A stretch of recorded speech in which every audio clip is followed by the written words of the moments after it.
넷플릭스 애니메이션 영화 K-팝 데몬 헌터스에서 헌트릭스의 OST. 골든이 다음 주 빌보드 핫백 차트에서 알렉스 워렌의 오디너리의 사기성 꼼수의 2위로 하락할 것이라는 예측이 나왔습니다. 하지만 다음 주에는 골든이 다시 1위를 탈환할 것으로 관측됩니다. 골든 작사 작곡에도 참여한 이제는 세계 최대 음원 플랫폼 스포티파이에서의 최다 스트리밍 순위에서 K-팝 가수 중 가장 높은 3위에 랭크됐습니다. 1위는 테일러 스위프트, 2위는 빌리 아일리쉬, 4위는 아리아나 그란데였고 레이 아미 7위, 오드리 누나 9위에 올랐습니다. 프리의 가사를 살펴보면 루미와 진우의 로맨스 뒤에 숨겨진 의미를 찾을 수 있는데 함께 가창에 참여한 이재와 앤드류 최의 음악에 대한 꿈과 서로 도움에 대한 감사의 노래로 해석할 수 있다고 합니다. 매기 강 감독은 어린 시절 봉준호 감독의 괴물 영화가 영감을 주었고 사자 보이즈의 아이디어에 대해 어릴 적 좋아했던 H.O.T의 경험에서 비롯되었다고 말했습니다. 자세한 이야기 지금 시작합니다. 인뮤직 SNS 계정에 따르면 스포티파이에서 가장 스트리밍이 많은 여자 가수 순위를 공개했습니다. 그런데 K-팝 데몬 헌터스에서 OST 노래에 참여했던 가수가 대거 톱10 안에 진입했습니다. 먼저 이제는 K-팝 가수 중 가장 높은 3위에 랭크됐습니다. 이어 레이 아미 7위, 오드리 누나 9위, 헌트릭스 10위 순이었습니다. 1위는 테일러 스위프트, 2위는 빌리 아일리쉬, 그리고 4위는 아리아나 그란데, 6위는 레이디 가가 등 유명 팝 가수였습니다. 이제는 캐데언 신드롬과 함께 작곡가는 물론 글로벌 가수로서 존재감을 과시하게 됐습니다. 이제는 영화의 주인공인 헌트릭스의 루미가 부르는 노래들의 가창을 맡아 특유의 파워풀한 음색으로 음악의 완성도를 높였습니다. 골든뿐 아니라 또 다른 히트곡 하우 이츠던의 작사 작곡과 가창도 맡았습니다. 또한 영화 속 보이그룹 사자보이즈의 노래 유어 아이돌의 작사 작곡에도 공동으로 참여했습니다. 영화에 수록된 대표적인 곡들을 만들면서 K-팝 애니메이션의 정체성을 확립하고 각종 글로벌 음원 차트까지 석권하는 신기록을 새로 쓰고 있는 것입니다. 다음은 빌보드 핫백 순위 이야기입니다. 순위 예측 사이트 US 차트 프레딕트에 따르면 알렉스 워렌의 꼼수 버전 발매에 따른 스트리밍 증가에 의해 오디너리가 다시 빌보드 핫백 차트 1위에 오르고 헌트릭스의 골든이 2위로 하락할 것으로 예상됐습니다. 그래서 오디너리는 263점, 골든은 250점, 무려 13점 차이로 역전당했습니다. 알렉스 워렌은 롤라팔루자에서 루크 콤브와 콜라보했던 오디너리 라이브 음원을 추가로 발매해 스트리밍을 대폭 증가시키는 꼼수를 이용한 것이었습니다. 오리지널 버전과 조금 다르게 해서 하나 더 음원 내서 스트리밍을 늘어나게 하는 방식의 꼼수가 빌보드에서 통하기 때문입니다. 따라서 루크 콤브 팬덤이 대거 스트리밍에 나서면서 알렉스 워렌의 오디너리 원곡 스트리밍 집계에 포함되는 상황이 된 것입니다. 앞서 얼마 전에도 알렉스 워렌은 앨범 가격을 절반 가격으로 낮춰 1위 유지하는 꼼수를 한 바 있습니다. 알렉스 워렌의 이딴 꼼수에 대해 네티즌들은 꼼수 대마왕이라는 별명을 붙이기도 했습니다. 한편 이번 예측에서는 그리고 사자보이즈의 유어 아이돌 4위, 소다팝 10위를 예상했습니다. 미국, 한국 등 전 세계 네티즌들은 알렉스 워렌의 행태에 대해 꼼수를 넘어 아예 사기라는 비판이 나오기도 합니다. 네티즌들은 곡에 포함도 안 된 가수랑 콜라보 라이브 음원은 사기임, 애초에 누가 음원 냈다고 꼼수라고 했나. 내는 타이밍과 이런 결과를 계산해서 낸 거니까 꼼수라고 한 거지. 이미 전 세계에서 꼼수라고 하는데 그냥 리믹스나 라이브 음원 낸 거면 몰라도 저건 사기지. 원곡에 있던 콜라보도 아니고 다른 팬덤 높은 가수와 라이브 콜라보를 원곡으로 합산시키면 이제 빌보드 의지라고 봐야지. 이런 꼼수를 잘라내서 바로잡든지 반영해서 계속 적폐를 이어가든지 저런 차트에서 1위 한 게 대단하긴 하네. 덕분에 빌보드 집계 방식도 바뀌겠네. 많이 해먹으세요. 그래봐야 먼 훗날 사람들은 오디너리보다 골든을 훨씬 더 많이 기억할 테니까 미국 어린이들에게 상처 주는 사기꾼으로 전락하나 등 반응을 보였습니다. 당초 골든은 이번 주 빌보드 핫백 순위에서 1위가 예상된 바 있습니다. 음원 순위 예측 사이트 토크 오브 차트는 지난 15일 중간 예측에서 골든 252점, 오디너리 246점을 예상했습니다. 만약 정상적으로 순위가 이뤄지면 골든이 3주 연속 1위가 되는 것이었습니다. 차트 프레딕트 또한 16일 골든은 빌보드 핫백에서 3주 연속 1위를 유지할 것으로 예상된다며 이 곡은 최대 3,500만 스트리밍을 기록하며 역대 최대 스트리밍 주간 기록을 세울 것이라고 예측했습니다.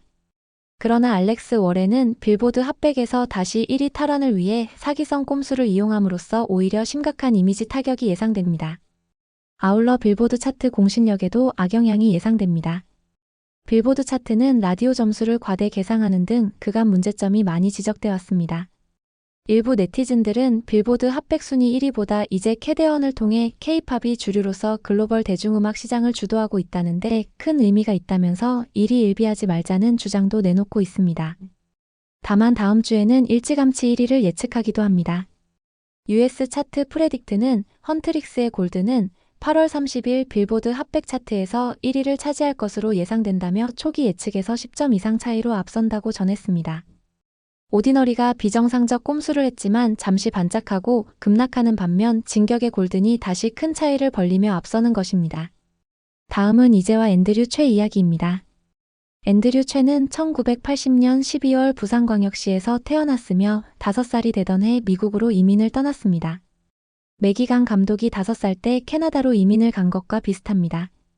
앤드류 최는 1999년 고등학교를 졸업한 후 뉴욕에서 한 탤런트 쇼에 출연했다가 2명의 프로듀서로부터 제안을 받아 대한민국으로 귀국하여 작은 기획사에서 앨범을 내려 했지만 뜻대로 되지 않았습니다.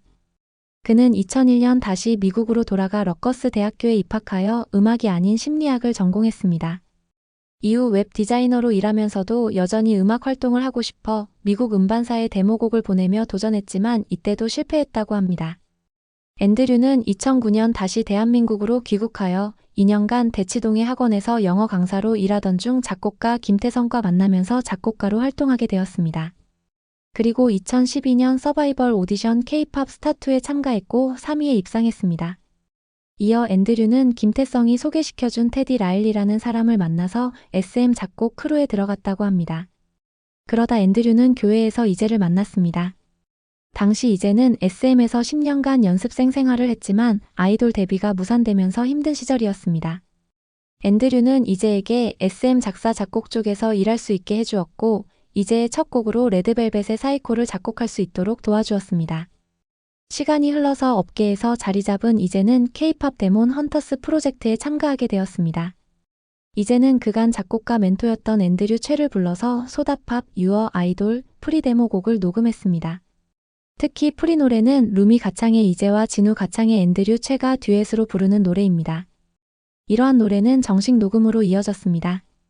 그래서 프리의 가사를 살펴보면 루미와 진우의 로맨스 뒤에 숨겨진 의미를 찾을 수 있습니다. 이재와 앤드류 최의 음악에 대한 꿈과 서로 도움에 대한 감사의 노래로 해석할 수 있습니다. 다음은 매기강 감독 이야기입니다. 매기강 감독의 최근 인터뷰 중 새로운 내용 위주로 소개합니다. 매기강 감독은 5살 때 캐나다로 이민을 간 이후 1990년대 10대 시절에 토론토에서 K-팝 팬으로서 아이돌 포토카드, 잡지, CD 등을 구매하는 데 열성일 정도였습니다. 당시 매기강 감독의 첫 K-팝 아이돌 그룹은 H.O.T였습니다. H.O.T 포스터를 벽에 붙여두기도 했습니다. 매기강 감독의 아버지는 엄청난 영화광으로 시네마테크 토론토의 초기 회원 중 한 명이었습니다. 아버지는 매주 주말 다운타운 토론토의 시네마테크에 가서 영화를 관람했고 방대한 해외 영화 컬렉션을 가지고 있었습니다. 아버지는 일주일에 서너 편의 영화를 보았고 지금도 그렇게 하고 있습니다. 아버지는 봉준호 감독의 괴물을 크리스마스에 보여주며 한국에서 매우 인기 있는 영화라고 소개했고 봉준호 감독은 어린 매기강에게 큰 영감을 주었습니다. 매기강 감독은 드림웍스에서 슈렉 시리즈의 프로듀서인 아론 워너와 함께 작업할 프로젝트를 찾고 있었습니다. 아론 워너는 감독이 직접 쓰고 연출하는 영화를 원했고 매기강에게 아이디어를 제안해달라고 요청했습니다. 어느 날 매기강은 감독이자 프로듀서인 남편 레드포드 세크리스트와 함께 차를 타고 동네를 돌다가 여러 아이디어를 조합하여 K-팝 데몬 헌터스의 개념을 떠올렸습니다. 매기강 감독은 악마 사냥에 대한 아이디어와 K-팝에 대한 사랑을 가지고 있었는데 남편 레드포드 세크리스트가 이 두 가지를 결합하는 것을 제안했습니다. 이 아이디어는 놀랍게도 잘 어울렸고 다음날 아론 워너에게 브런치 자리에서 피칭하여 즉시 계약이 성사되었습니다. 이후 7년의 우여곡절과 제작 기간을 거쳐 영화가 완성되었습니다. 영화에는 음악으로 사람들을 단결시키는 걸그룹 헌트릭스와 영혼을 빨아들이는 독성 팬덤을 가진 악마 보이그룹 사자 보이즈가 등장합니다. 매기강 감독은 팬덤의 양면성을 탐구하고자 했으며 사자 보이즈의 아이디어는 그녀가 어릴 적 좋아했던 H.O.T의 경험에서 비롯되었습니다. H.O.T는 캔디처럼 밝고 귀여운 곡을 발표한 후 몇 달 뒤 갑자기 어둡고 파격적인 모습으로 나타나 팬들을 놀라게 했습니다. 팬으로서 이러한 변화에 처음에는 당황했지만 결국 그 새로운 모습에 빠져들게 되는 경험을 영화에 담고 싶었습니다. 다음은 소소한 이야기들입니다. 골든이 퍼펙트 올킬 1위 655회를 추월한 데 이어 계속 질주해 800회를 돌파했습니다. 그야말로 거칠 것이 없이 질주하고 있어 PAK 1000회를 달성할 것인지 관심이 모아집니다. 영원히 깨질 수 없는 기록이 될 수도 있습니다.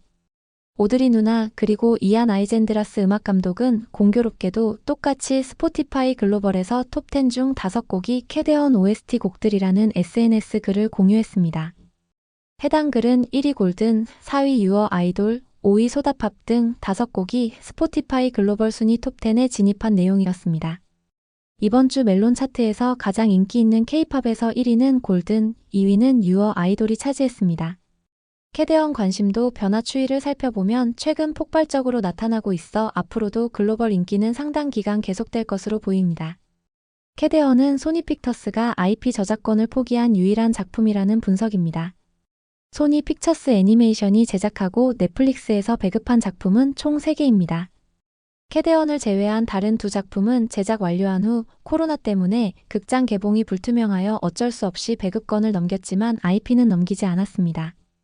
캐데언은 제작 초기 단계에서 소니 픽처스 애니메이션의 모회사 소니 픽처스 엔터테인먼트 경영진이 투자를 거절했습니다. 매기강 감독은 당시 소니 픽처스 애니메이션 소속이었는데 직접 넷플릭스를 찾아가 투자를 받아왔습니다. 그 후 넷플릭스가 소니 픽처스와 협상해서 배급권과 저작권, IP 등을 모두 확보하고 소니 픽처스는 제작에 참여하게 됐던 것입니다. 한겨레 20일 SNS 공식 계정이 헌트릭스 멤버 조이가 팔에 차고 있는 장치가 일형 당뇨인들이 차고 있는 인슐린 펌프라는 사실이 뒤늦게 알려져 화제가 되고 있다며 일형 당뇨는 평생 외부에서 인슐린을 주입해야 하는 질환이라는 글을 올려 비난을 받고 있습니다. 인슐린 펌프 루머는 일부 외국 네티즌이 추측한 내용인데 이를 한 유튜버가 그대로 올렸는데 유력 언론사가 확인도 없이 루머를 유포한 셈이 됐습니다. 조이의 팔에 달린 장치에 대해 넷플릭스, 매기강 감독 등에서 공식 발표한 바 없습니다. 인슐린 펌프는 아닐 것으로 보입니다. 인슐린 펌프를 단 일형 당뇨 환자는 격렬한 댄스 등이 필요한 아이돌 그룹 활동이 불가능하기 때문입니다. 여러 가지 이야기들 어떠셨나요? 구독, 좋아요는 더 좋은 영상 제작에 큰 힘이 됩니다. 좋은 한 주 보내세요.